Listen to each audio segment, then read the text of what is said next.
ഈ മിക്സ് ഒരു 10 മിനിറ്റെങ്കിലും റെസ്റ്റ് ചെയ്യാൻ വേണ്ടിയിട്ട് വെക്കണം. അപ്പോഴേ ഇതിമൊക്കെ എല്ലാം നന്നായിട്ട് പിടിക്കുള്ളൂ.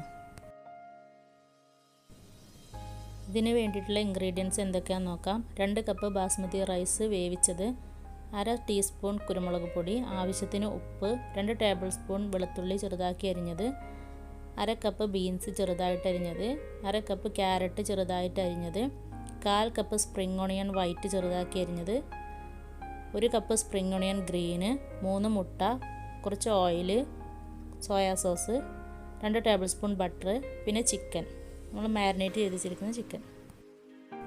ഞാനിവിടെ 1/2 കിലോ ബസ്മതി റൈസാണ് എടുത്തിട്ടുള്ളത്. അത് നന്നായിട്ട് കഴുകിയതിന് ശേഷം അരമണിക്കൂർ വെള്ളത്തിൽ കുതിർത്ത് വെക്കുക. കുതിർന്നതിന് ശേഷം കഴുകാൻ നിന്നാൽ അരി പൊട്ടിപ്പോവും, അത് പ്രത്യേകം ശ്രദ്ധിക്കണം. അതിനുശേഷം ഇത് ഉപ്പിട്ട് വേവിച്ചെടുക്കണം. സാധാരണ റൈസ് വേവിക്കുന്നത് പോലെ കൂടുതൽ വെള്ളത്തിൽ വേണം ഇത് വേവിക്കാൻ. അതിനുശേഷം ഇതൊരു സ്ട്രെയിനറിലോട്ട് മാറ്റാം. അതുപോലെ തന്നെ തലേ ദിവസം റൈസ് വേവിച്ചിട്ട് ഫ്രിഡ്ജിൽ സൂക്ഷിക്കുകയാണെങ്കിൽ പിറ്റേ ദിവസം ഫ്രൈഡ് റൈസ് ഉണ്ടാക്കുമ്പോൾ നല്ലതാണ്. ഇൻഗ്രീഡിയൻസും അതിൻ്റെ അളവും ഡിസ്ക്രിപ്ഷൻ ബോക്സിൽ കൊടുത്തിട്ടുണ്ട്. ഇപ്പോൾ ഒരു 10 മിനിറ്റ് കഴിഞ്ഞിട്ടുണ്ട്. ഇനി നമുക്ക് ചിക്കൻ ഫ്രൈ ചെയ്തെടുക്കണം. അതിന് വേണ്ടിയിട്ട് ഒരു പാൻ വെച്ച് ചൂടാക്കിയിട്ട് അതിലേക്ക് 1 ടേബിൾ സ്പൂൺ ബട്ടർ ആഡ് ചെയ്യുക. ഓയിലായാലും മതി, വെളിച്ചെണ്ണ ഉപയോഗിക്കാൻ പാടില്ല, ഏതെങ്കിലും റിഫൈൻഡ് ഓയിൽ ഉപയോഗിക്കണം. ഇനി അതിലേക്ക് ചിക്കൻ പീസസ് ആഡ് ചെയ്യുക. മീഡിയം ഹൈ ഫ്ലെയിമിൽ ഇട്ടിട്ട് ഫ്രൈ ചെയ്തെടുക്കാം. ഒരു സൈഡ് കുക്കാകുമ്പോൾ മറിച്ചിട്ടിട്ട് മറ്റേ സൈഡും കൂടെ ഫ്രൈ ചെയ്തിട്ടെടുക്കുക.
ടീസ്പൂൺ